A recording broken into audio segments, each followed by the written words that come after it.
शिवप्रेमपिण्डं भजे वक्रतुण्डम्।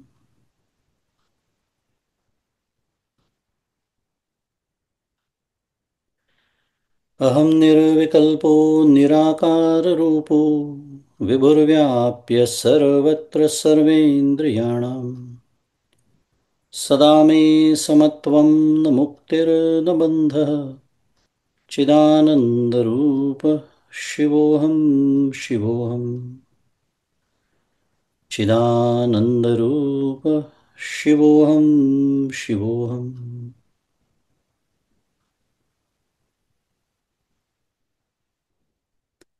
गुरुर्ब्रह्मा गुरुर्विष्णुः गुरुर्देवो महेश्वरः।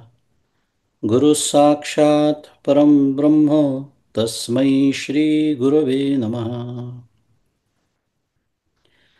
ब्रह्मानन्दं परमसुखदं केवलं ज्ञानमूर्तिं द्वन्द्वातीतं गगनसदृशं तत्त्वमस्यादिलक्ष्यम्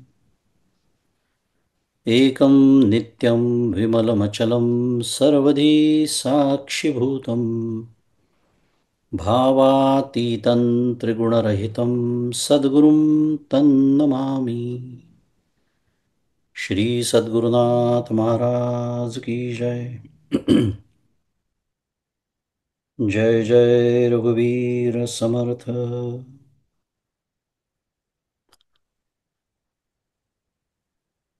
श्री राम जय राम जय जय राम। श्री राम जय राम जय जय राम। श्री राम जय राम जय जय राम।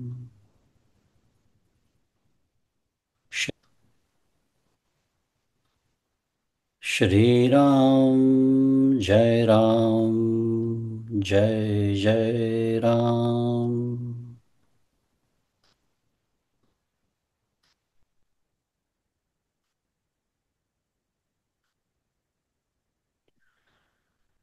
प्रभु श्री रामचंद्र भगवान की जय। श्री सद्गुरुनाथ महाराज की जय। जय जय रघुवीर समर्थ।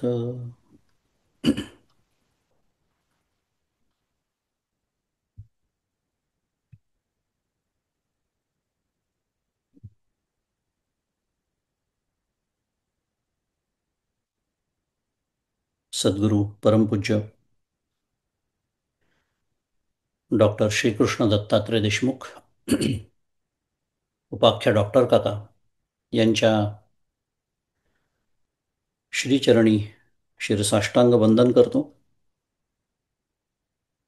परमपूज्य मंदाताई गंधे यांच्या चरणी शिरसाष्टांग वंदन। तुम्ही श्रोते जगदीश मूर्ती तेथे माझी व्युत्पत्ती किती बुद्धिहीन अल्पमती सलगी करीतो श्रीराम। तुम्हा सर्वांना सप्रेम अभिवादन।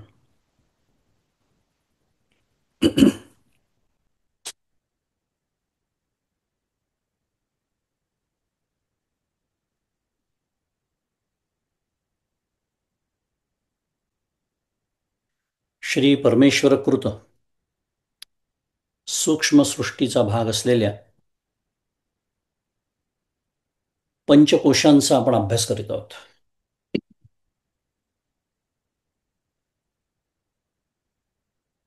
पाच कोशातील सर्वात सूक्ष्म ज्याला म्हणता येईल अशा आनंदमय कोशाच्या विचारास आपण प्रारंभ केला होता मागच्या वेळेला। त्याच्या आधीचे चार कोश अभ्यासून झाले। पाचवा शेवटचा सर्वात सूक्ष्म इत्यादी आनंदमय कोश। आनंदरूप आत्म्याच्या प्रतिबिंबांनी युक्त असलेला अविद्या परिणामरूपी आणि सत्वगुण प्रधान वृत्ती म्हणजे आनंदमय कोश, अशी आपण त्याची संज्ञा म्हणा, व्याख्या म्हणा, मागच्याला बघितली होती. आणि आनंदमय कोश हा भोक्तृसंज्ञक आहे. वाक्य कठीण, साध्या भाषेत भोग आपण ज्याला म्हणतो, तो जिथे घडतो, ज्याच्यामुळे घडतो म्हणूया, तो आनंदमय कोश. आपण केला विचार मागच्याला. मनोमय कोश, विज्ञानमय कोश, कर्णरूप, कर्तारूप, अनुक्रमे किंवा संज्ञक, तसा भोक्तृसंज्ञक. आणि आनंदमय कोशाचे 3 धर्म आपण मागच्या वेळेला शिकलो. ते म्हणजे प्रिय, मोद आणि प्रमोद. हे त्याचे 3 धर्म असं आपण बघितलं. धर्म शुद्ध मराठीत त्याला प्रॉपर्टीज म्हणता येईल, कॅरेक्टरिस्टिक्स म्हणता येतील, की या 3 पद्धतींनी तो आनंदमय कोश आपल्या प्रत्ययास येतो.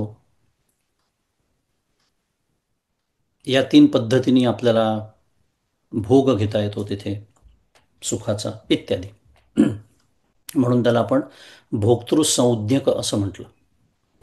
पण हे त्याचे 3 धर्म आपण बघितले. आता आजच्या अभ्यासाचा भाग म्हणून आपण आनंदमय कोशाचे जे उर्वरित पैलू आहेत त्यांचा विचार करून मग आपण या विषयाला परिपूर्णता देऊया. सुरुवात आपण केली मागच्याला, पण आपण जास्त आज अजून जास्त सखोल विचार करूया आनंदमय कोशाचा. आपले सर्वांचा अतिशय लाडका, म्हणून प्रिय असा हा कोश. आपण जरी तसा विचार करत नसलो, आपल्याला जरी तसं वाटत नसलं, तरी ज्या सुखाची इतकी ओढ आहे, इतकी ओढ आहे की ती इतकी शब्द किती वेळा म्हटला तरी अपूर्णच वाटेल, इतकी त्या सुखाची ओढ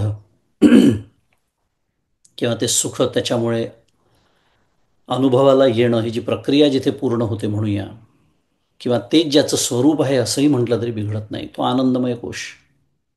म्हणून मी म्हणालो की आपल्या अत्यंत जिव्हाळ्याचा विषय. अजून थोडा विचार करूया, सखोल विचार करूया. कारण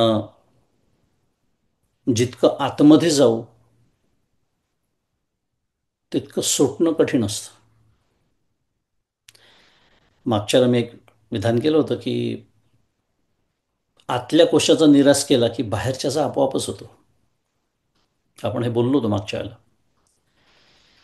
याचा अर्थ असा आहे की आनंदमय कोश जर सर्वात शेवटचा कोश असेल, सर्वात सूक्ष्म असेल, सर्वात आतला असेल, मागच्या वेळेसची अजून एक भाषा आपण बोललो होतो की या दृष्टीने तो इतर सर्व कोशांचा आत्मा आहे. जो ज्याच्या आत असतो त्याचा तो आत्मा असतो. मागच्या वेळेला बघितलं होतं आपण. कशासाठी पुन्हा एवढी प्रस्तावना? त्याचा अर्थ असा आहे की मी जर आनंदमय कोशाचाच मी निराश करू शकलो, उरलेल्या 4चं काम आपोआपच होणार आहे.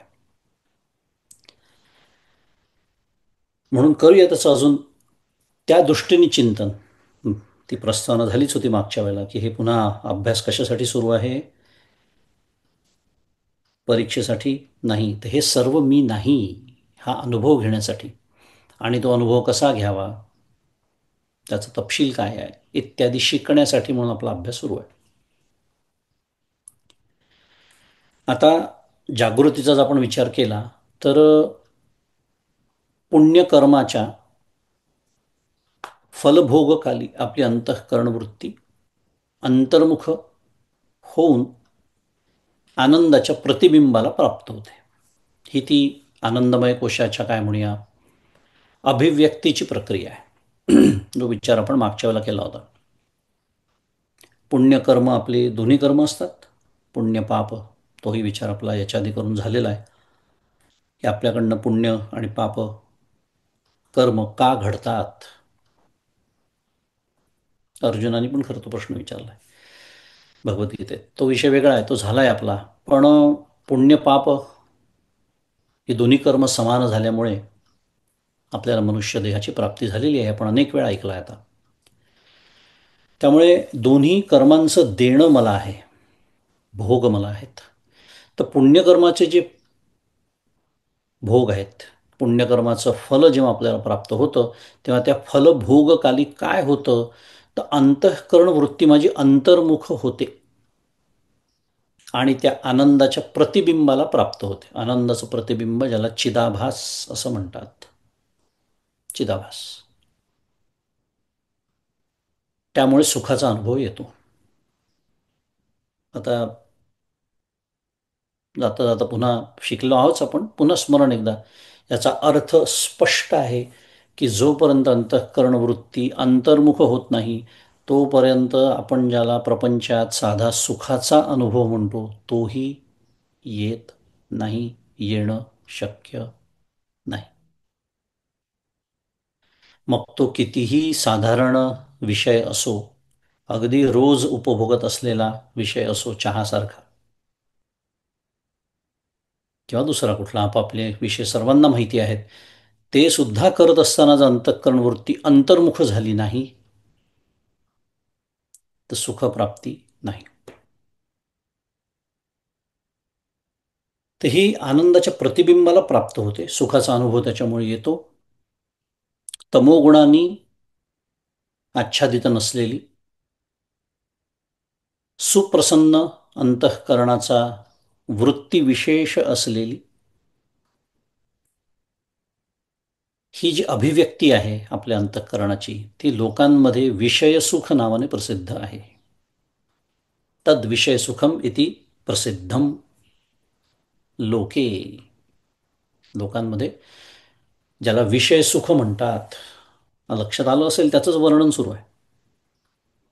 विषय हे निमित्त होतं आणि इथे विषय सुद्धा असा विचार करण्याऐवजी जास्त चांगला शब्द किंवा जो विचार करायचा झाला तर त्याला अनुकूल भाव असं म्हणावं.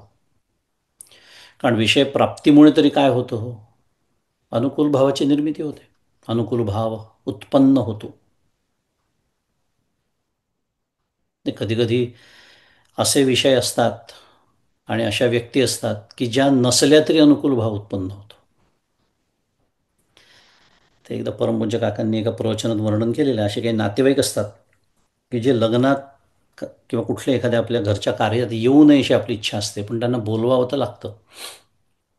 असे असतात. काही हुशार लोक असतात. तर पूर्वीच्या काळची गोष्ट आहे बरं का, आता तो दृष्टांत लागू नाही पडत, पण पूर्वीच्या काळी मुद्दाहून कार्याच्या अगदी 4 दिवस आधी पत्र पाठवायचं त्यांना निमंत्रणाचं, की जेणेकरून ते वेळेत पोचणार नाही, पोचलं तर त्यांना यायला वेळ मिळणार नाही, रिझर्वेशन करता येणार नाही इत्यादी. तरी शेवटी धाकधूक, यांना दुसरीकडून कुठून कळतं का काय, येतात का काय. मुद्दा गंमत बाजूला ठेवूया, विनोद. पण ती व्यक्ती न आल्याने अनुकूलता आहे. म्हणून मी म्हणालो की विषय प्राप्त असं म्हणण्यापेक्षा अनुकूल भाव अंतःकरणात उत्पन्न होणं असा जास्त चांगला विचार या दृष्टीने. आणि मग त्यातनं जे सुख प्राप्त होतं, ज्याला आपण विषय सुख असं म्हटलं, ते विषय सुख म्हणजे जागृतीमध्ये माझ्या अनुभवाला येणारा आनंदमय कोश. असा आपण विचारच करत नाही कधी.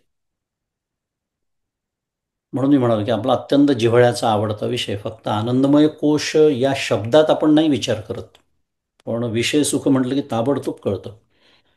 कारण इतके वर्ष झाले सगळी धाव ज्या गोष्टीच्या मागे आहे ते हेच नाही, विषय सुख.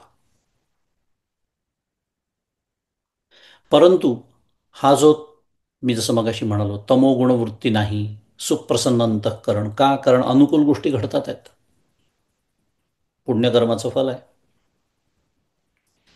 पण हा जो आपल्या अंतःकरणाचा वृत्ती विशेष, त्याला जे कारण, ते जे कर्म, ते कर्मच अस्थिर असल्याने काय होतं, ते सुखही क्षणिकच असतं. सुखही क्षणिकच असतं. मी म्हटलं ना अनेक वेळेला, मी जसं म्हणतो की आले 4 सुखाचे क्षण, आले समजा जीवनामध्ये, येतात आपल्या, नाही असं नाही, आपण काही सगळ्यांनी फक्त दुःखच उपभोगले आहे असं नाही. एखादं सुख प्राप्त झालं ना तरी आता हे टिकतं का राहतं का, याला कोणाची दृष्ट लागते, या विचाराने मनुष्य दुःखी होतो. हे आपल्या किरमाण कर्म स्वातंत्र्याने ओढून घेतलेलं दुःख आहे. सुखाचे 4 क्षण का होईना लाभले आहेत, ते तरी भोगा असं म्हणायची वेळ येते तेव्हा व्यवस्थित. मुद्दा आपला सुरू होता. ही भीती का वाटते आपल्याला? कारण आपल्याला माहिती आहे की हे टिकणारं नाही. ते आगमापायी आहे. भगवद्गीतेतला शब्द आहे. आगमापायी येणारं आणि जाणारं आहे.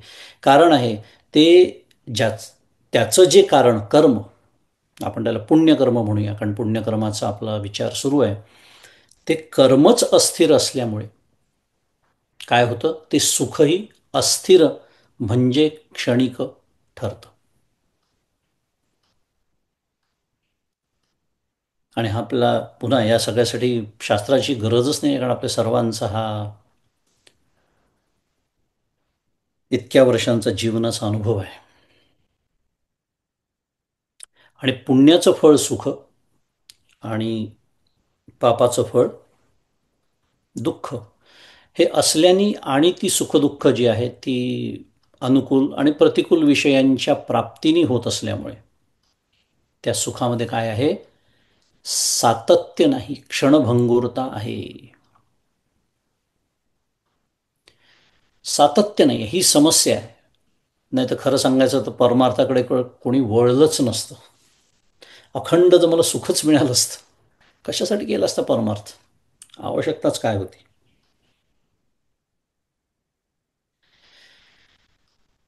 पण हे जे विषय आहेत, काय म्हणतात आहे भगवंत, मगाशी शब्द सांगितला मी दुसऱ्या अध्यायात, मात्रा स्पर्शास्तु कौंतेय शीतोष्ण सुखदुःखदाहा आगमा पायिनो नित्य तांस्ते तिक्षस्व भारत. मात्रा स्पर्शास्तु कौंतेय. कौंतेय अर्जुना, काय इंद्रियांचा जेव्हा विषयांशी संयोग होतो, मात्रा स्पर्श असतो असा त्याचा अर्थ आहे. मात्र म्हणजे इंद्रिय, त्यांचे स्पर्श म्हणजे त्यांचे आपापले विषय असा त्याचा अर्थ आहे. मात्रा स्पर्श असतो, इंद्रियांचा विषयाशी झालेला जो संयोग आहे, स्पर्श आहे, संबंध आहे म्हणूया, त्यांनी काय होतं, शीतोष्ण सुख दुःखदाहा. शीत उष्ण सुख दुःख इत्यादी द्वंद्वांना ते प्राप्त करून देणारे आहेत. अनुकूल घडलं सुख, प्रतिकूल घडलं दुःख. बरं, गंमत आहे, एकच गोष्ट अनुकूल असते का? नाही.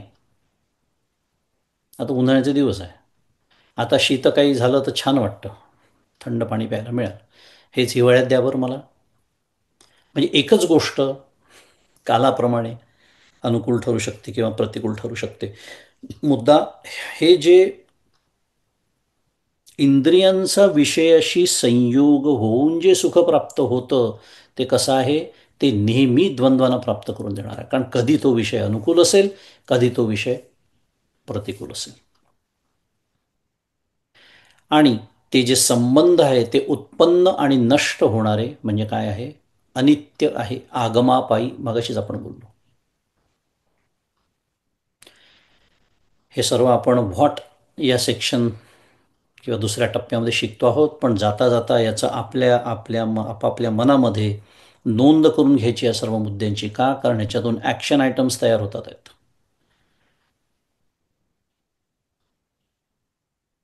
मला जर या सुखदुःखाच्या द्वंद्वामध्ये, हेलकाव्यामध्ये माझं जीवन जाऊ नये असं वाटत असेल, तर मी काय लक्षात ठेवणं आवश्यक आहे? मी माझं कर्तव्य उत्कृष्ट पार पाडत असताना, माझं कर्म जसं हवं तसं करत असताना, प्रारब्धवशात काही आलं, सुख किंवा दुःख, अनुकूल किंवा प्रतिकूल, तरी ते अनित्य आहे हे नेहमीसाठी लक्षात ठेवावं. दुःखसुद्धा अनित्य, सुखसुद्धा अनित्य. तै वैराग्य दौडिता पाठी लागे. माऊली याच्यावरच भाष्य करते. वैराग्य दौडिता पाठी लागे, हे जर माझ्या अखंड लक्षात राहिलं, तर वैराग्य वैराग्य म्हणून मी जे वैराग्याच्या मागे धावतो आहे, कारण परमार्थामध्ये विरक्त असावं, वैराग्य संपन्न असावं असं आपण ऐकलेलं असतं, ते बरोबर पण आहे. पण हे जर माझ्या लक्षात राहिलं तर वैराग्य माझ्या मागे धावत येतं, मला नाही धावावं लागत वैराग्याच्या मागे.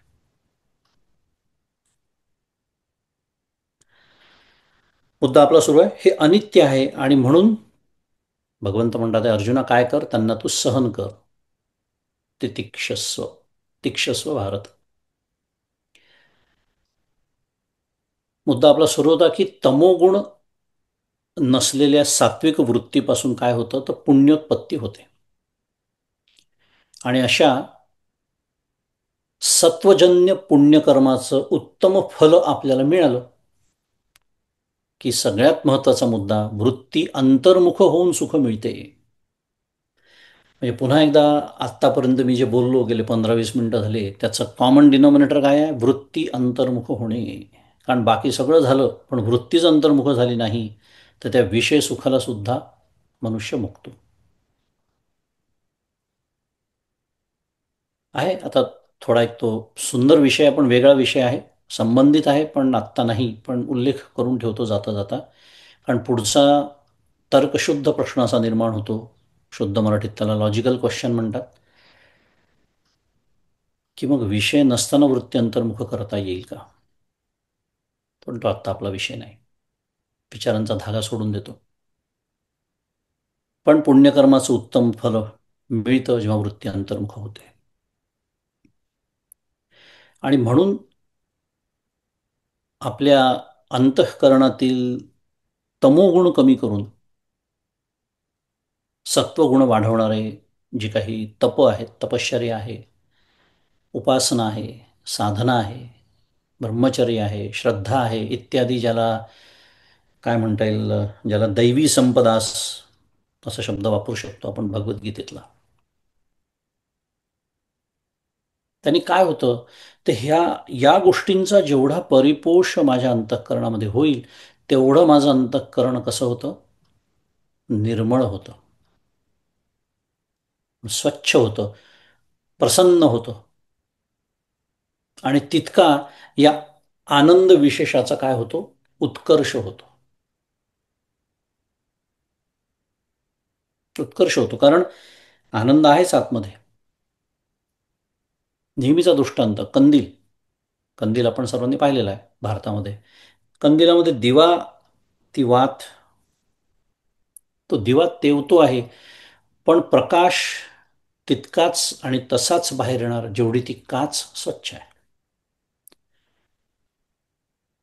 त्या काचेवर जर काजळी धरली असेल, पूर्ण काच काळी झाली असेल कल्पना करा, तर दिवा आतमध्ये लावून सुद्धा कळणार नाही की कंदील लावलेला आहे, दिवा तेवतोय. तसं माझ्या अंतःकरणावर जर काळजीची काजळ,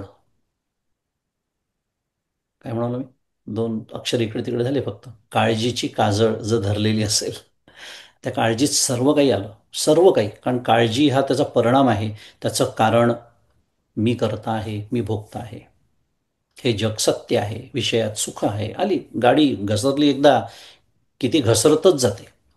आणि ह्याच्यामुळेच काळजी नावाची काजळी तयार होते. जाऊ दे, वेगळा विषय. मुद्दा एवढाच की ही काच स्वच्छ करणं म्हणजे काय होतं, आतमध्ये जो सत घन चित घन आनंद घन आत्माराम आहे आपल्या सर्वांच्या हृदयात, त्याच्या आनंद विशेषाचा उत्कर्ष होतो. जसं जसं माझं अंतःकरण स्वच्छ व्हायला लागतं, निर्मळ व्हायला लागतं, प्रसन्न व्हायला लागतं. ह्यालाच तर साधना म्हणतात. साधना साधना म्हणजे दुसरं काय आहे. आणि मग या आनंद रसाची प्राप्ती होऊनच मनुष्य आनंद रूप होतो. तैत्तरीय उपनिषद आपल्याला सांगतो, रसो वै सहा, त्याला रस म्हटलेला आहे, आनंद रस. रसो वै सहा, रसम हे वायम लब्ध्वा लब्ध्वानंदी भवती,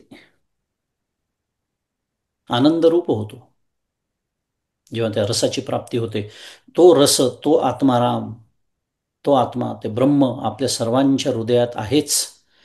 पण ही काजळी अंतःकरणावरची काही त्याला प्रकट होऊ देत नाही. अगदी क्षणिक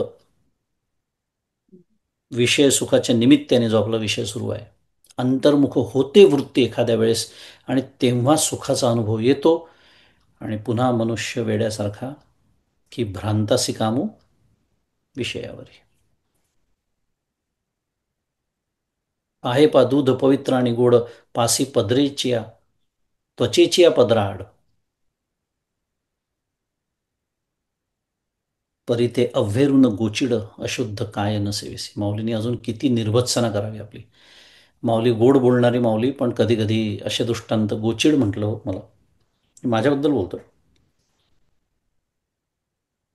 इतकं जेव्हा दरी दाखवून देतात संत आपल्याला, की अरे तुम्ही ज्याला सुख समजता ते गोचिड आणि अशुद्ध रक्त प्यायल्यासारखं आहे त्या गाईचं, आणि आम्ही ज्याच्याबद्दल बोलतोय ज्या आनंदाबद्दल, ते गाईच्या पवित्र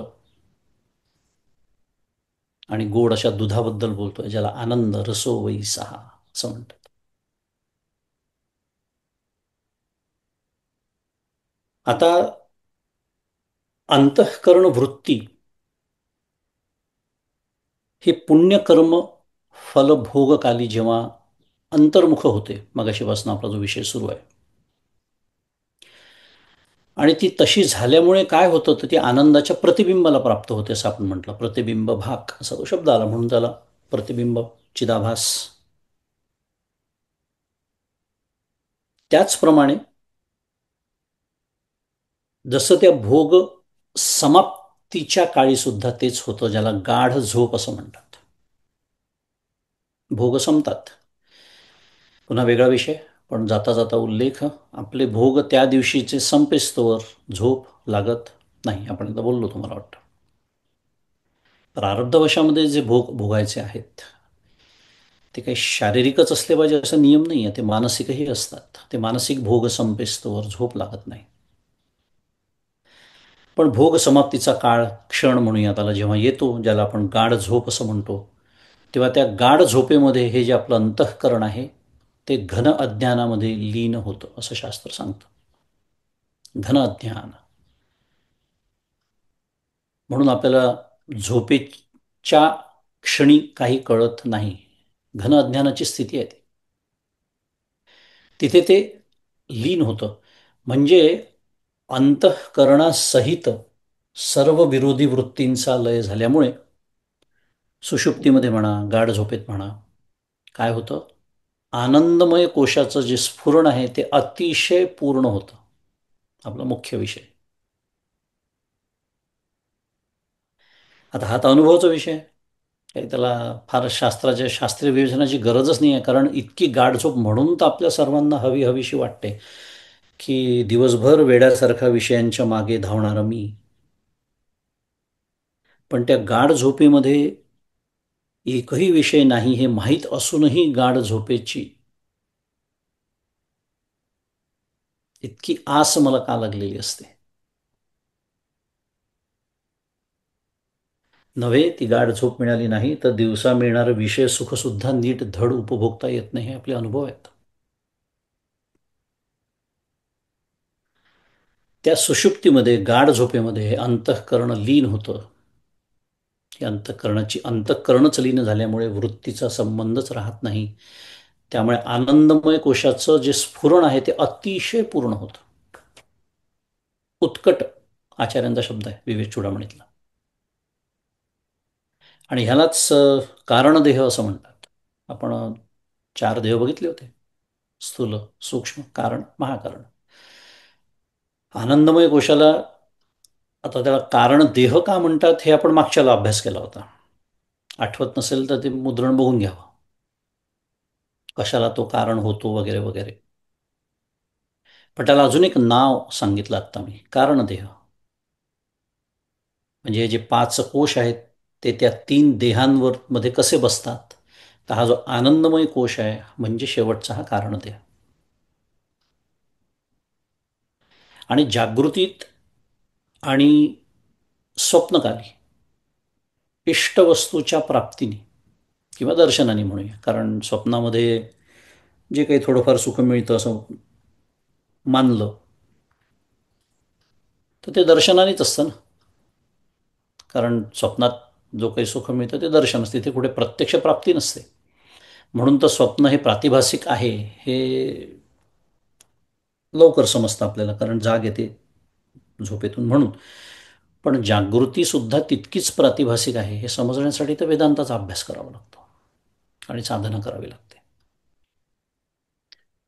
पण जागृतीमध्ये जेव्हा आपल्याला इष्टवस्तू प्राप्त होते, ज्याचा आपण विचार केला, प्रिय, मोद आणि प्रमोद मागच्या वेळेला कोणत्या पद्धतीने सुख प्राप्त होतं, स्वप्नकाली दर्शनाने म्हणूया. पण जोपर्यंत आपली वृत्ती अंतर्मुख असते तोपर्यंतच आनंदमय कोशाचा अनुभव आहे. जोपर्यंत तो तर आपण विचार गेल्या अर्धा तास झाला तोच तर विचार करतोय आपण, की ती अंतर्मुख वृत्ती टिकत नाही. कारण त्याचं कारण असलेलं कर्म हेच अस्थिर आहे. म्हणून सुख क्षणमात्र.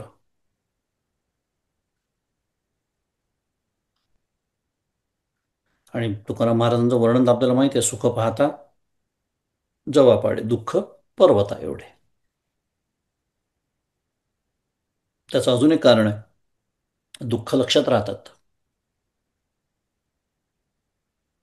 अपमान लक्षात जास्त राहतो. मान मान विसरून जातो, काही दिवस लक्षात राहतो. यांनी फारच छान माझा मान केला होता, कौतुक केलं होतं, पण एखाद्याने जर माझ्या विरुद्ध काही बोललं असेल तर आयुष्यभर मी ते विसरत नाही. कारण सुख हे माझं स्वरूपच आहे, दुःख आगंतुक आहे. सुख मिळालं त्यात मला विशेष काही वाटत नाही, ही शास्त्रीय मीमांसा आहे बरं त्याची. पण दुःख आगंतुक आहे, लक्षात राहतं.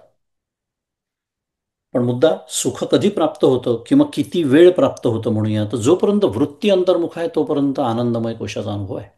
मग ते जागृती असो की स्वप्न असो. पण गाढ निद्रेत, आपण ज्याला सुषुप्ती म्हणतोय, गाढ झोप म्हणतोय, काय होतं? दीर्घकाल. दीर्घकाल, कारण आपल्याला माहिती आहे गाढ झोपेचा काळ असं काय 2 तास 4 तास, दीर्घकाळ. आणि उत्कट, उत्कट त्याची अभिव्यक्ती आहे. पण काय होतं, सुदैवाने म्हणा किंवा दुर्दैवाने म्हणा, प्रारब्धवशात पुन्हा भोगासाठी जाग येते. जसं मी मगाशी म्हणालो की भोग संपल्याशिवाय त्या दिवसाची झोप लागत नाही, तसं गजर न लावता, कोणीही न उठवता, कुठलाही आवाज न होता, काहीही प्रतिकूल न घडता आपोआप जाग येते. आणि गंमत अशी आहे, ज्या दिवशी ठरवून झोपतो मनुष्य की आता रविवारचा दिवस जणू काही माझ्या स्वातंत्र्याचा दिवस, घरच्यांना बजावून सांगतो आवाज करायचे नाही, मला उठवायचं नाही, त्या दिवशी कारण नसताना सकाळी 6ला जाग. आणि ज्या दिवशी कामं असतात त्या दिवशी 8 वाजले तरी रामकृष्ण हरी. अनुभवाचे विषय आहेत. कोण उठवतं? आपल्याला कोण उठवतं? आणि आपल्याला म्हणजे जीवाला कोण उठवतं? आपलं प्रारब्ध आपल्याला उठवतं. म्हणून प्रारब्धवशामध्ये भोगासाठी जाग येते. आणि ह्याच तर कारणाने माऊली काय म्हणते की साचची पुढती वीरा न येता स्वप्न जागरा, तरी ब्रह्मभावो साचोगारा म्हणू येता. माऊलीने तर इथपर्यंत म्हणून टाकलं, काय? वीरा म्हणजे अर्जुना, साचची म्हणजे खरंच अर्जुना, मनुष्य जरी न येता स्वप्न जागरा, मनुष्याला जर जागच आली नसती सुषुप्तीतून किंवा स्वप्न पडली नसती, स्वप्न जागरा, तरी ब्रह्मभाव साचोगारा. तर काय झालं असतं, आम्ही सुषुप्तीला यथार्थ ब्रह्मभावच म्हणता आला असता. कारण जीव तिथे कशामध्ये आहे? आनंदात आहे.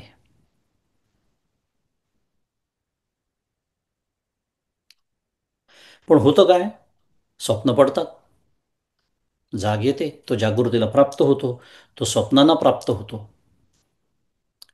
आणि नुसत्या सुषुप्तीचा जरी विचार केला, कारण माझ्यासारखे काही हुशार असतात लोक, ते काय करू शकतात? आर्ग्युमेंट करू शकतात. आर्ग्युमेंट, शुद्ध मराठी शब्द सांगितलं, प्रतिवाद. काय? हो ठीक आहे, हो स्वप्न, जाग येते, स्वप्न पडतात, बरोबर आहे. पण झोपेच्या, गाढ झोपेच्या काळी तर आहे की नाही ब्रह्मसुख, तुम्ही म्हणतात तुमच्या व्याख्येप्रमाणे, मग आम्ही आमचं उर्वरित आयुष्य झोपूनच काढतो. होऊ शकतो प्रतिवाद. किंवा मग तमोगुणी मनुष्य, ज्याचं वर्णन आळस, झोप असं केलं जातं, ते काय वाईट आहे असा प्रश्न विचारू शकतात. समस्या अशी आहे की नुसत्या सुषुप्तीबद्दल जरी आपण बोललो तरी ब्रह्मतत्वाशी तिथे एकरूपता जरी असली तरी ब्रह्मतत्वाचं महावाक्यजन्य प्रमाज्ञान तिथे नसतं. दुसऱ्या भाषेत बीजभूत अज्ञान नष्ट झालेलं नसतं. अजून सोप्या भाषेत, झोपण्यापूर्वी मी जीव म्हणून जितका अज्ञानी, सुखदुःखाने विव्हळणारा, तितकाच सकाळी उठल्यानंतर आणि तसाच अज्ञानी.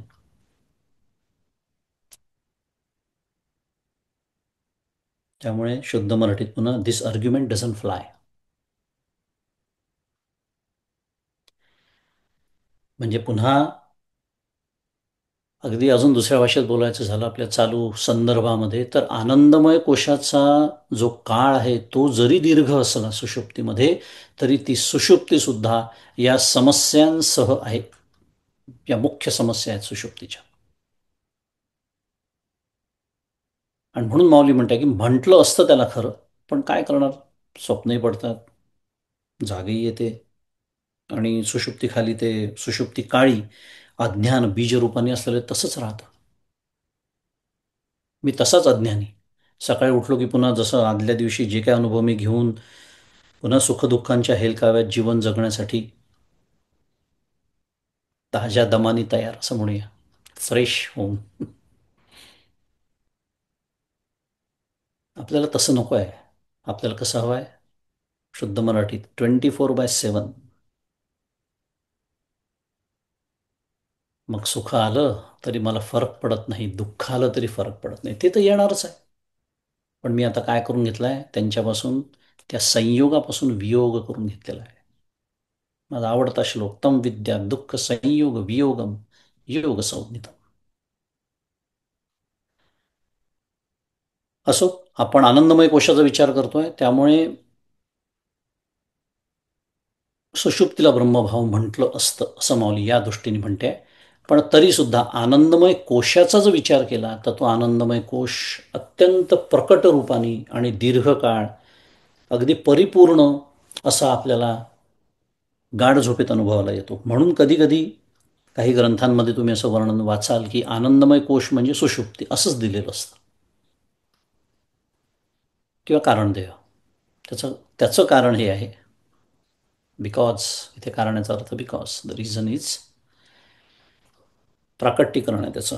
परिपूर्ण आनंदमय कोश अनुभवाला कुठे येतो, तर गाढ झोपेत. कारण तिथे काय म्हणूया, जागृती काळी किंवा स्वप्नकाळी फार काळ आपली वृत्ती अंतर्मुख राहत नाही, ही समस्या.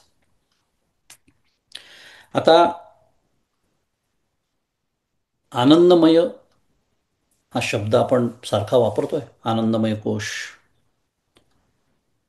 या शब्दामध्ये मयट हा प्रत्यय वापरलेला आहे. थोडंसं आता शास्त्रीय शुद्ध मराठी टेक्निकल विवेचन, काय वापरलाय, मयट हा शब्द किंवा मयट हा शब्द म्हणण्यापेक्षा प्रत्यय वापरलेला आहे आनंदमय या शब्दामध्ये. आता संस्कृत व्याकरण आहे, त्याच्यामध्ये त्याला तद्धित प्रत्यय असं म्हणतात. तद्धित प्रत्यय आपल्याला माहीत नसतं तोपर्यंत कठीण वाटतं सगळं, काही नाही, सोपं आहे. एखादी संज्ञा असेल, एखादं सर्वनाम असेल, एखादं विशेषण असेल, इत्यादी जे शब्द त्यांना जोडून जे अर्थ परिवर्तन करतं, त्या प्रत्ययाला तद्धित प्रत्यय असं म्हणतात. त्यामुळे हा प्रत्यय धातूंना लागत नाही, विशेष तद्धित प्रत्यय. आता मयट हा जो प्रत्यय आहे, आपण ज्याच्याबद्दल बोलतो आहोत, त्या प्रत्ययातील टचा लोप होतो आणि मय शिल्लक राहतं, शेष राहतं. हे असं का होतं वगैरे ते आहेत नियम सगळे संस्कृत व्याकरणाचे, पाणिनीचे. अनेक गोष्टींचा, अनेक प्रत्ययांमध्ये, जसं शत्रुशानाचा जो एक प्रत्यय आहे त्याच्यामध्ये श आणि च चा लोप होऊन आन शिल्लक राहतं. जाऊ दे, आपल्याला व्याकरणात नाही शिरायचं, पण आपल्याच्या आत्ता शब्दातील टचा लोप होतो आणि मय शेष राहतं, आणि मग संज्ञेला एखाद्या जोडून त्याचं काय तयार होतं, विशेषण तयार होतं. आता विशेषण शुद्ध मराठीत त्याला ॲडजेक्टिव्ह असं म्हणतात. जाऊ द्या, आपल्या भाग्याने आपण ॲडजेक्टिव्ह ॲडव्हर्ब शिकलेलो असू, आपल्याला विशेषण वगैरे समजत नाही, काय करणार, आपली समस्या नाही आहे ती. रामकृष्ण हरी. विशेषण तयार होतं, ॲडजेक्टिव्ह. उदाहरणार्थ, आपण आता मयट बद्दल बोलतोय, टचा लोप होतो, मय उरतं असं मी म्हणालो. उदाहरण, करुणामय. ऐक नाही शब्द. हा कसं असतं, आपल्याला माहिती नसतं, आपण वापरत असतो. मराठीत सुद्धा शब्द आहे करुणामय, जलमय, तेजोमय इत्यादी. आता मय हा जो प्रत्यय आहे तो प्रचुरता या अर्थाने वापरला जातो. म्हणून मी उदाहरणं दिली, समजायला अजून सोपं. जलमय म्हणजे काय? जलाची प्रचुरता तिथे आहे. आता काय म्हणतो आपण त्याला, पूर आला, खूप पाणी नको तिथे पाणी शिरलं, काय म्हणतो, सर्व जलमय झालं होतं, असं म्हणतो की नाही आपण. मग जलमय झालं होतं म्हणजे काय, तर तिथे जलाची अत्यंत प्रचुरता होती. सगळीकडे बघावं तिकडे पाणीच पाणी. जलमय. करुणामय, त्याचं अंतःकरण करुणामय झालं, करुणेने भरून गेलं. मुद्दा, मय हा प्रत्यय प्रचुरता या अर्थाने आहे. आता येऊ आपल्या शब्दाकडे परत, मूळ विषयाकडे. पुष्कळ व्याकरण झालं, पुरेसं झालं म्हणजे. आनंदाची प्रचुरता असलेला कोश आनंदमय.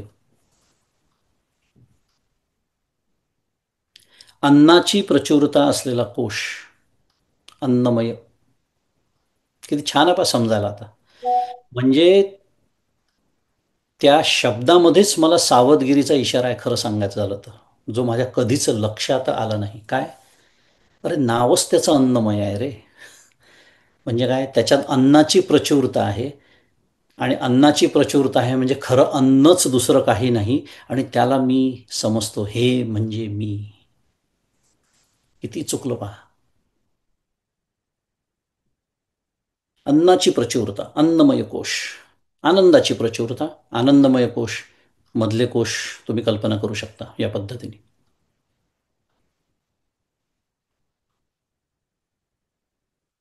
आता आनंदमय शब्दाने काय होतं, तर कार्यात्म्याची प्रतीती होते. म्हणजे थोडक्यात काय सांगणं सुरू आहे, मी जे मागच्याला बोललो, तो एक प्रश्न आला होता मागच्या प्रवचनानंतर, मी म्हटलं होतं त्याचं स्पष्टीकरण पुढच्या वेळेला देऊ, त्याच्यासाठी एवढी मी मांडणी करतोय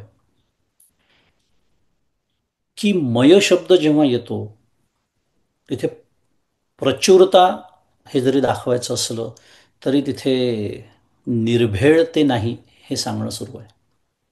अधिकता आहे, बरोबर आहे, प्रचुरता आहे.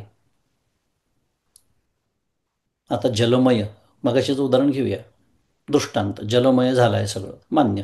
पण 100% जलमय असतं का? नाही. असते एखादी जमीन उंचवटा, तिथे पाणी पोचू शकत नाही. किंवा आपल्या घराचं छप्पर असतं, त्याच्यावर लोक वरती चढून बसतात जीव वाचवायला. मुद्दा निर्भेळ नाही. मय या शब्दाने कार्यात्म्याची प्रतीती होते. जसं अन्नमय शब्द आपण मगाशी बघितला, अन्नमय शब्दामध्ये भौतिक कार्यात्म्याचा संबंध आहे. म्हणजे काय, अन्न नावाचा हा जो भौतिक पदार्थ आहे त्याचं कार्य म्हणजे अन्नमय. वर्चस्कम तू अन्न कार्यत्वात यथा नात्मेती गम्यते, आपण बोललो होतो, सुरेश्वराचार्य बोलतात आहेत नैष्कर्म सिद्धीमध्ये. वर्चस्कम तू अन्न कार्यत्वात यथा नात्मिती गम्यते तद्भाग सेंद्रिय देह तद्वत नेक्षते किम, असा प्रश्न विचारलेला आहे. अन्नाचे दोन भाग जाऊ द्या, पुन्हा तो विषय सुरू होईल. सांगण्याचा मुद्दा असा, वर्चस्कम म्हणजे विष्ठा, आठवत नसेल कोणाला पटकन तर, आणि त्याचा दुसरा भाग त्या अन्नाचा हा जो दिसतोय 5 फुटाचा 6 फुटाचा जो काय असेल ज्याचा त्याचा, म्हणजे आपला विषय सुरू आहे, अन्नाचं कार्य आहे.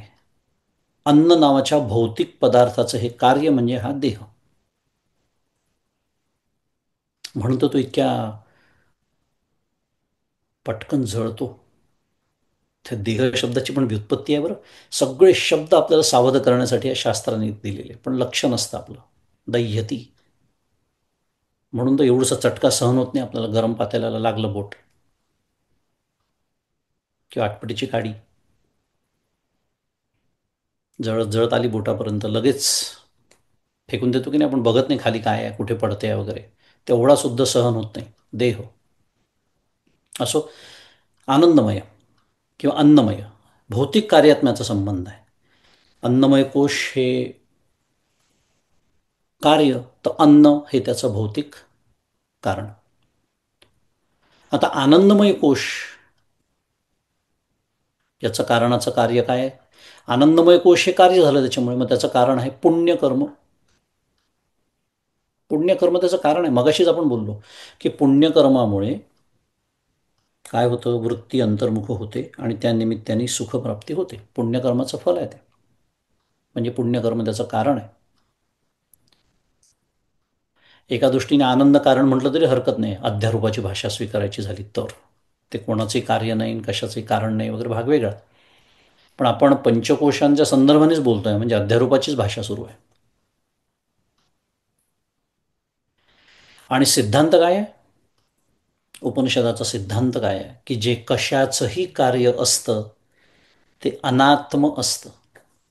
काही काही मी म्हटलं ना, फंडामेंटल प्रिन्सिपल्स पाठच करून टाकायचे. कधीही आपला गोंधळ उडणार नाही, अभ्यास करताना नाही आणि ते तत्त्वज्ञान जीवनामध्ये वापरताना नाही. जे कशाचंही कार्य असतं ते अनात्म असतं, सिद्धांत आहे. आणि समजायला सोपं आहे, कारण कशाचं तरी कार्य आहे म्हणजे ते निर्माण झालेलं आहे, म्हणजे ते जन्माला आलेलं आहे. मग जे जे निर्माण होतं, जे जे जन्माला येतं, जे जे उत्पन्न होतं, काय वाटेल ते शब्द त्याला वापरा, ते एक दिवस संपावंच लागतं. ते क्षणाचा असो, तो काळ मिनिटाचा असो, तासाचा असो, दिवसाचा, आठवड्यांचा, महिन्याचा, वर्षांचा की कोट्यावधी वर्षांचा असो, संपावं लागतं. आणि याचाच अर्थ ते संपतं म्हणजे ते अनात्म आहे. कारण आत्म कधीच संपत नाही. आत्म कधीच निर्माण, कारण ते कधी निर्माण होत नाही. ते उत्पाद्य नाही, ते संस्कार्य नाही.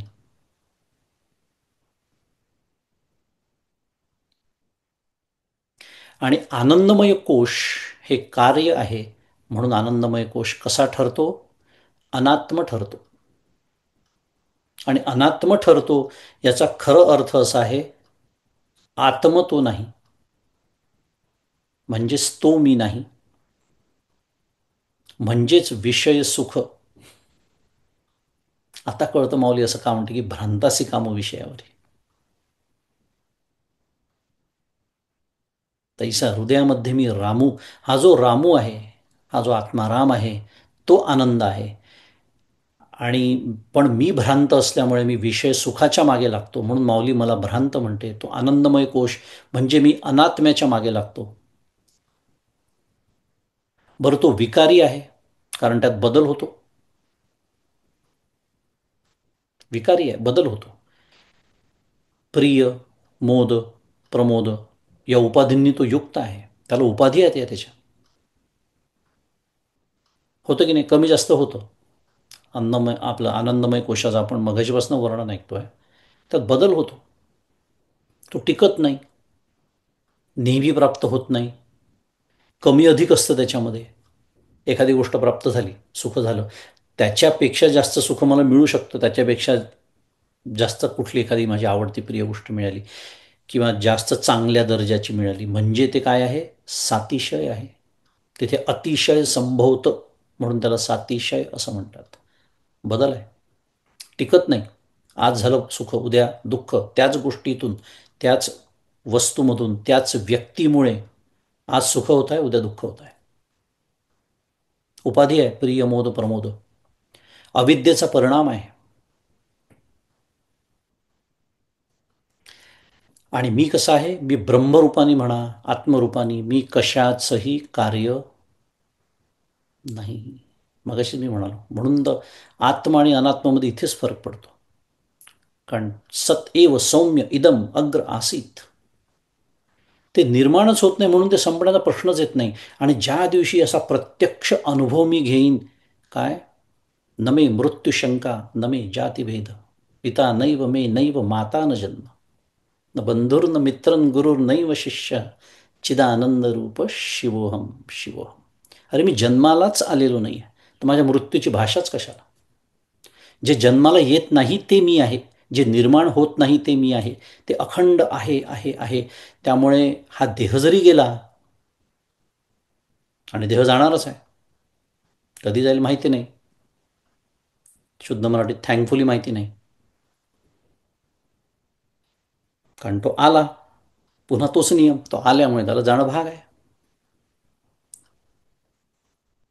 तो जाईल, पण मी जन्मालाच आलेलो नाही. हे ज्या दिवशी मी प्रत्यक्ष अनुभव घेईन तर मृत्यूचं भय राहील का? नाही. मग माझ्या आनंदाला धक्का लागेल का? नाही. मग मी आनंदमय कोशात अडकलेला राहीन का? नाही. अशी सगळी संगती आहे वेदांतशास्त्राची. त्यामुळे ब्रह्मरूपानी आत्मरूपानी मी कशाचंही कार्य नाही. मी निरुपाधिक आहे, मला कशाची उपाधी नाही. आपण ऐकतो बऱ्याच वेळा, आपणही बोललो विज्ञानमय कोशाच्या वेळेला, काय आठवत असेल तर अर्थातच, बुद्धी ही त्याची उपाधी आहे बोललो होतो. मग तुम्ही म्हणाल, एखादा हुशार असेल म्हणाले, आता तुम्ही म्हणा निरुपाधिक आहे. हो, बरोबर आहे. बुद्धी हे जग निर्माण झालेलं आहे. आली पुन्हा गाडी सगळी. मी निर्माण झालेलो आहे. पंचकोश आहेत, सूक्ष्मसृष्टी आहे, स्थूलसृष्टी आहे. हे सगळं गृहीत धरून म्हटल्या जात आहे बुद्धी त्याची उपाधी. म्हणून तर बुद्धी जाणे न जाणे ही ते असं असं त्याचं वर्णन आहे. असो, काय तिथल्या तिथे प्रश्न, स्क्विशिंग द बग्स म्हणतात. It helps in the long run. असो, तर निरुपाधिक आहे. पण ब्रह्म कसा आहे? आत्म खरा निरुपाधिक आहे. उपाधी आहे त्याला बुद्धीची, ही अध्यारूपाची भाषा पुन्हा एकदा. पण ब्रह्म निरुपाधिक आहे. सोपाधिक असतं त्याला ईश्वर असं म्हणतात, कारण ते माये सह असतं. तिथे मायेचा स्वीकार आहे. आणि मायेचा स्वीकार आहे म्हणजे माया माया कार्याचा सुद्धा स्वीकार आहे बुद्धीसारख्या इत्यादी. मी कसा आहे? आत्मरूपाने निर्विकार आहे. आनंदमय कोश कसा आहे? विकारी आहे. विकारी शब्द नेहमीसाठी लक्षात ठेवायचा. ज्याच्या ज्याच्यामध्ये परिणाम होतो, ज्या ज्या गोष्टीमध्ये बदल होतो, त्याला विकार असं म्हणतात. आपण म्हणतो ना, माझ्या प्रकृतीत विकार निर्माण झाला. का? म्हणजे काय? प्रकृती बिघडली साध्या भाषेत. जेव्हा प्रकृती चांगली असते तेव्हा त्याला आपण विकार म्हणत नाही. बिघाड निर्माण झाला, परिणाम झाला, बदल झाला, निर्विकार. आणि सर्वात महत्वाचं, मी कसा आहे? स्वसंवेद्य आहे. आनंदमय कोश तसा नाही, कारण वृत्ती रूपाने तो सुद्धा प्रकाशित होतो आहे. मागच्या वेळेसच्या प्रश्नाचं उत्तर. कारण त्याच्या व्याख्येमध्येच वृत्ती आहे. त्याच्या व्याख्येतच वृत्ती आहे. पण ब्रह्म कसं आहे? या आनंदमय कोशाच्या पलीकडे असलेला जो रस आहे, ब्रह्मरस आपण त्याला म्हटलं, रसो वै सहा. तो ब्रह्मरस, तो ते ब्रह्मतत्व, तो आत्मा हा स्वसंवेद्य आहे. आता त्याचं प्रकाशन करणारा दुसरा कोणीही नाही. तिथे मय प्रत्यय नाही, केवळ आनंद. खरं आनंद हे सुद्धा आपणच त्याला दिलेलं शेवटी शब्दच आहे ना तो. म्हटलं तर तुम्ही त्याला विशेषण म्हणू शकता, सच्चित आनंद. पण तो दुःखरूप नाही हे सांगण्यासाठी आनंद, कारण मला दुःखाचा इतका अनुभव आहे की तो तसा नाही हे सांगणं सुरू आहे. अन्यथा त्याच्याबद्दल आनंद शब्दसुद्धा खरं बोलता येत नाही. हे अनेक वेळा आपण बघितलेलं आहे. न इति न इति म्हणून वेदसुद्धा म्हणूनच थांबतात, कारण तो कसा नाही हेच सांगता येऊ शकतं फक्त.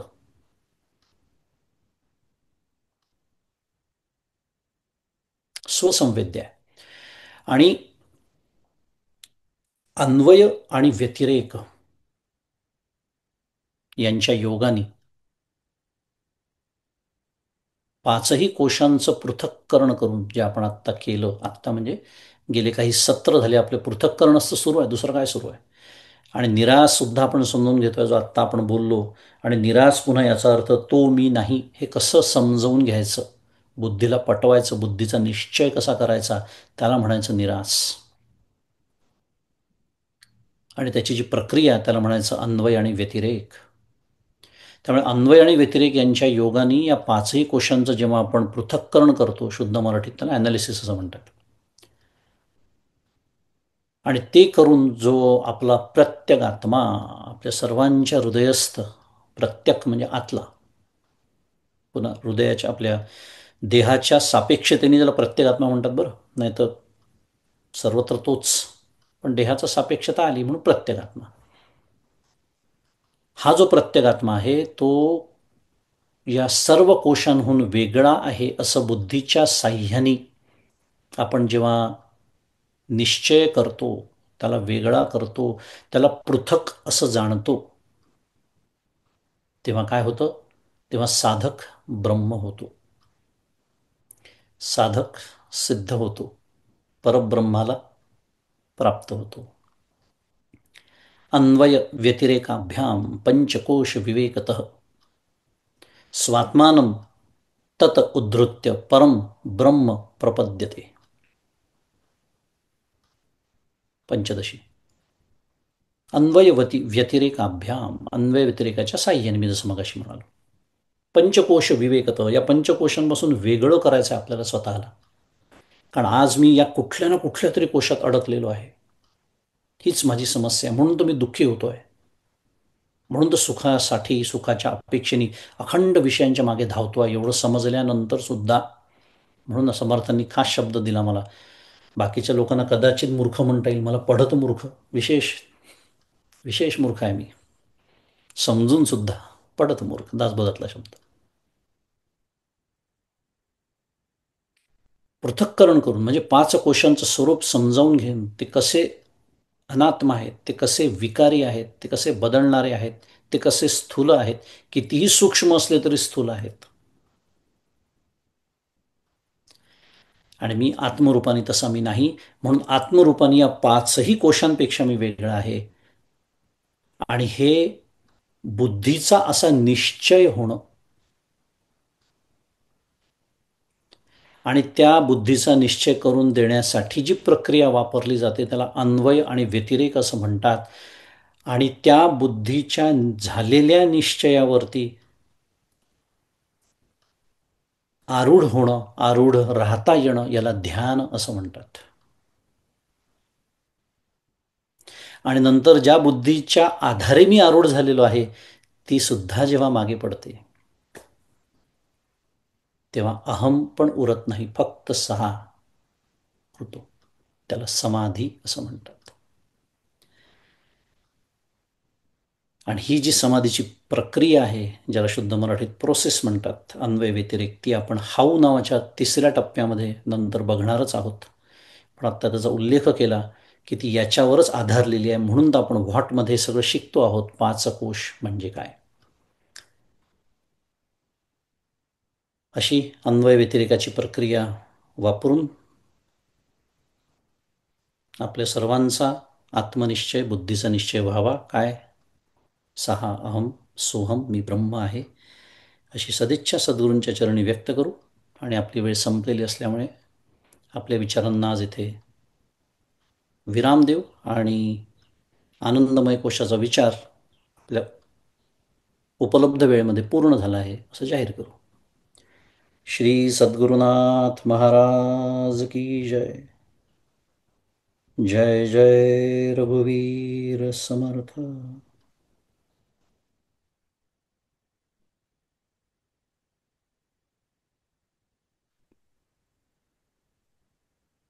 जय श्रीराम. दादा, तुम्हाला इथून नमस्कार करते.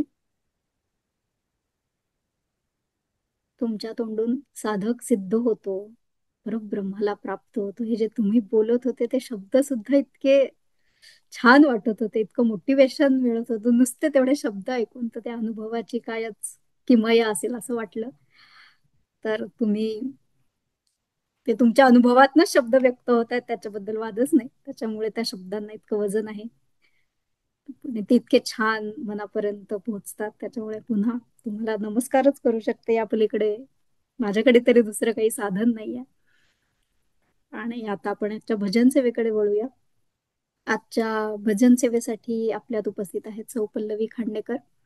आणि पुन्हा आपण जे जितकं ऐकतो ते सूत्र रूपाने भजनात सांगितलेलं असतं, किंवा आपण जे ऐकतो तेच आपल्याला त्या भजनात कसं सापडतं. आता हे जे पुढचं भजन आहे त्यात परमपूज्य नारायण महाराजांनी रचलेलं आहे. त्याच्यात ऐसे मनासी वाटे तुमच्या पदी रमावे, आनंद दुःख सारे तुमच्या पदी धरावे असं म्हटलेलं आहे. तर मला एकदम असं वाटलं की आपल्या आनंद दुःखाचं निराश करण्याचं, त्याच्या पुढे काय म्हणतात, अन्नमय कोशाचा निराश कसा, हे पण कदाचित पुढच्या ओळीत आपल्याला सापडेल. तर असं एकदम जे ऐकत असतो ते सूत्ररूपाने भजनात सापडतं, हे आपला दरच सत्राचा अनुभव आहे.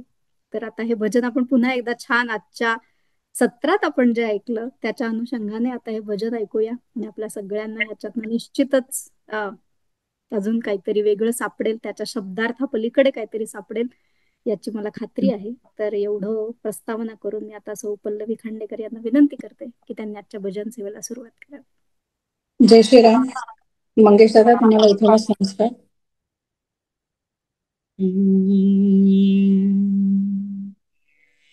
ऐसे मनासी वाटे तुमच्या पदी रमावे, आनंद दुःख सारे तुमच्या पदी धरावे. ऐसे मनासी वाटे होईन मी वाहन तुमच्या पदांबुजासी, होईन चिन्मयेसी अध्यात्मगान गावे, अध्यात्मगान गावे.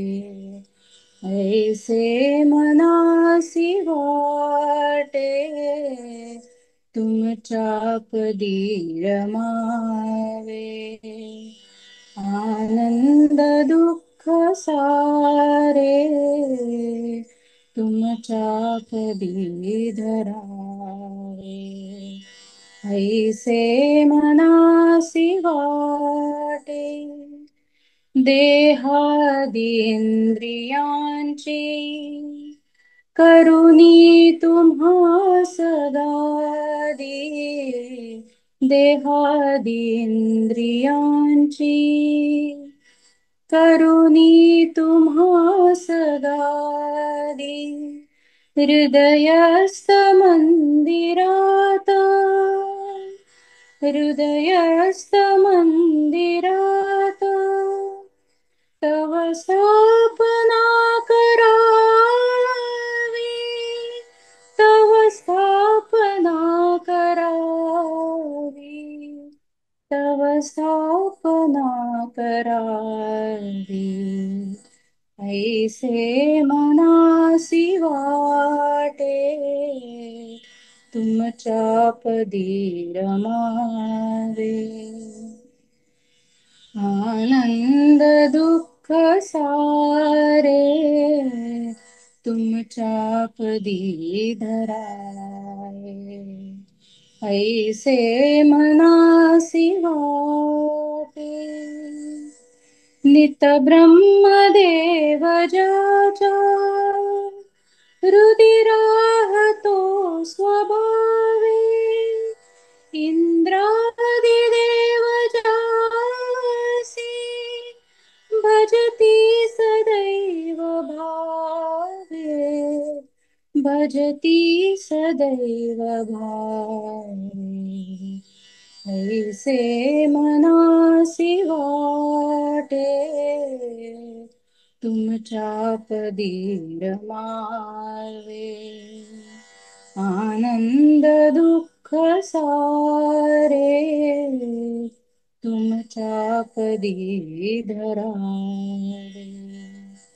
नारायण मनासी श्री सद्गुरु स्मरावे, नारायण मनासी श्री सद्गुरु स्मरावे, ध्यानी मनी गुरुचे, ध्यानी मनी गुरुचे चिद्रूप नित्य ध्यावे, चिद्रूप नित्य ध्यावे, चिद्रूप नित्य ध्यावे.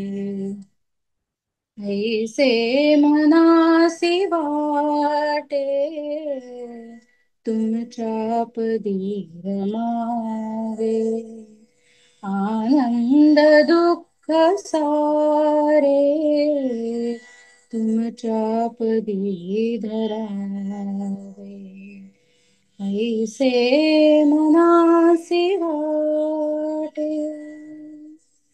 श्री सद्गुरुनाथ महाराज की जय. जय श्रीराम. वा, खूपच छान झाली पल्लवी. आणि मनाचा उपयोग आपण असा केला तर आपला मनोमय कोशाचा निराश होईल असंही एक जाणवलं भजन ऐकताना. खूप खूप धन्यवाद.